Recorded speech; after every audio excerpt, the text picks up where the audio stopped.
It's time to put a wrap on the week with your Barbados Today Evening News Update for Friday, October 23. It will cost taxpayers just under $20,000 to have the statue of Vice Admiral Lord Horatio Nelson removed from National Hero Square. This afternoon, Minister in the Prime Minister's Office with responsibility for culture, John King, announced that the controversial statue would be taken down on November 16 and exhibited at the Barbados Museum and Historical Society. Permanent Secretary in the Prime Minister's Office, Jehu Wilshire, maintained it wouldn't be a costly exercise. There has been some discussion in the past,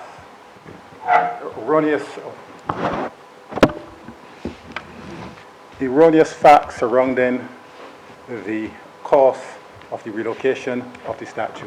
Actually, the cost is quite minimal, less than $20,000 for the actual relocation of the statue.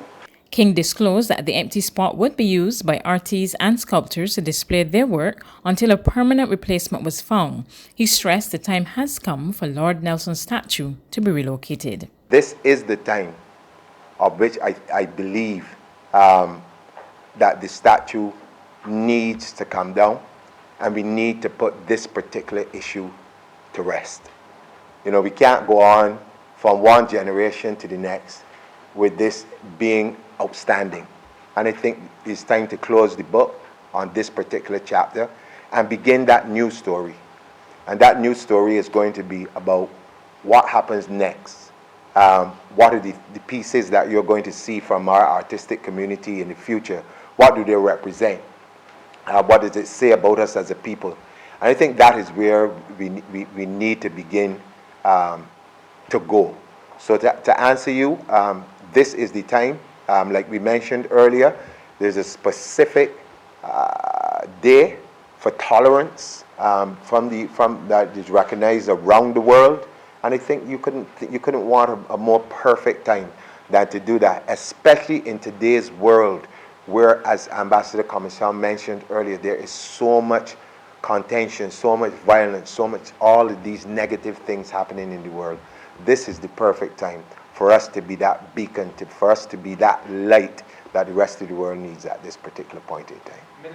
In other news, changes could be coming to taxi rates in Barbados. The issue came up today during a meeting involving taxi operators, the Ministry of Small Business and Entrepreneurship, and developers of a new taxi hailing application, Pick Up Barbados, at the Lloyd Erskine Sandiford Centre.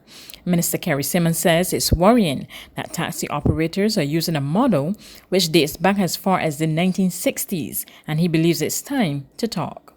It bothers me that we are asking you all to follow the same model that you have followed since before 1960s, at a time when we are dealing with the worst economy, not through any fault of the government of Barbados, but as a result of a global pandemic, and an economy that has completely wiped out your traditional base of business.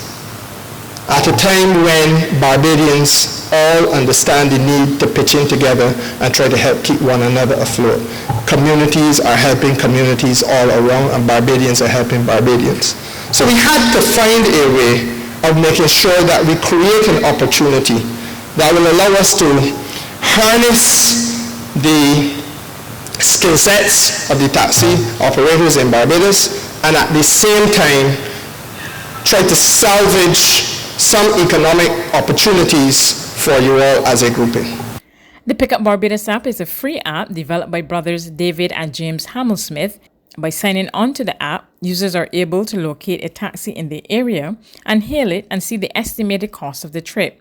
David Hamelsmith says the aim is to help taxi operators get more business while encouraging more people to take taxis to their destinations and engage in cab sharing. This is a tool that we think that Barbados can have, and it would have that some of the other islands do not have yet. And when tourists come to this island, they know they don't have to rent a car. They don't have to pile on a bus. What they can do is they can use this tool to safely, seamlessly get from point A to point B to connect with a driver. And we think that will help more tourists come here, help you all get more work, and get this economy moving again. President of the Bridgetown Port Taxi Co-op Society, Adrian Bailey, is however calling for a fair rate for taxi operators. The last time the tariff at the airport was increased was Cricket World Cup 2007. This is 2020. So I'm saying that tariff can update, it's outdated, it's archaic, we cannot work at those prices. So if we're going to start to hear with Pick Up Barbados, we have to start on the right note. There's regional and international news after this short break.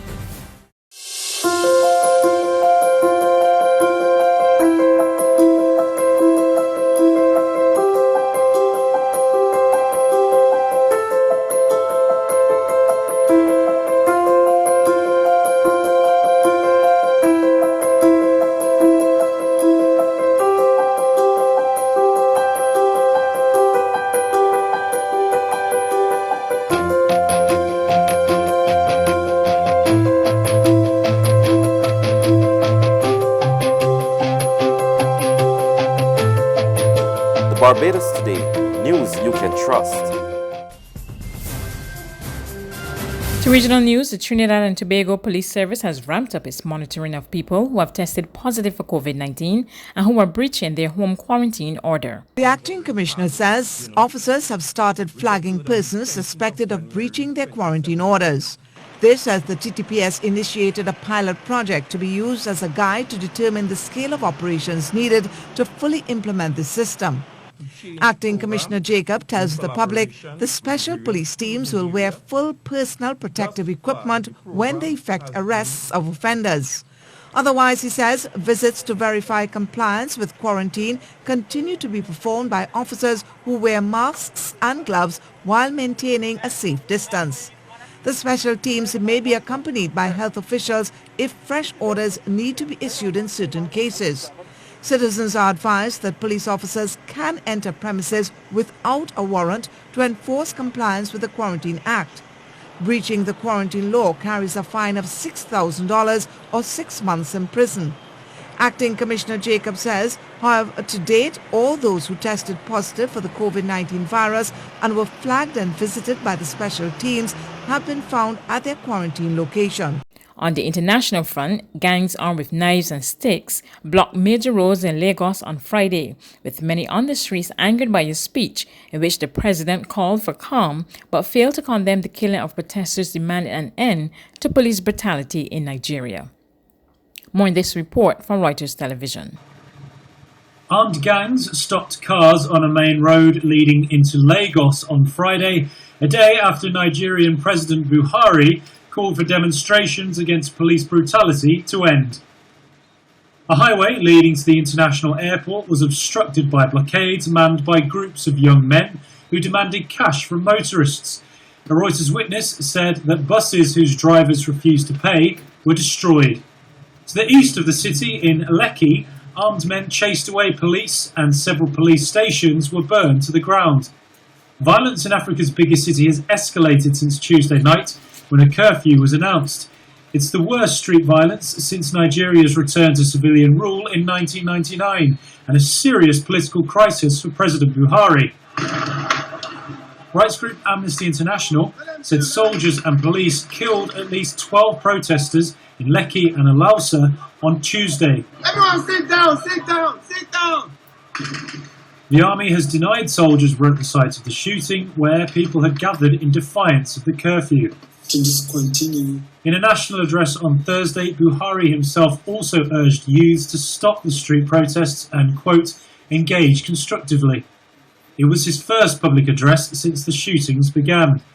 He lamented the loss of innocent lives, but did not directly refer to the Lekki incident that has been condemned internationally. That's news, but for the very latest, visit our website at www.barbadostoday.bb. You can also subscribe to our e-paper, email updates, or like us on Facebook, and sign up for our breaking news alerts via WhatsApp.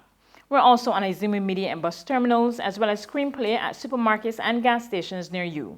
You can also hear us on Mix 96.9 FM and Capital Media HD 99.3 FM.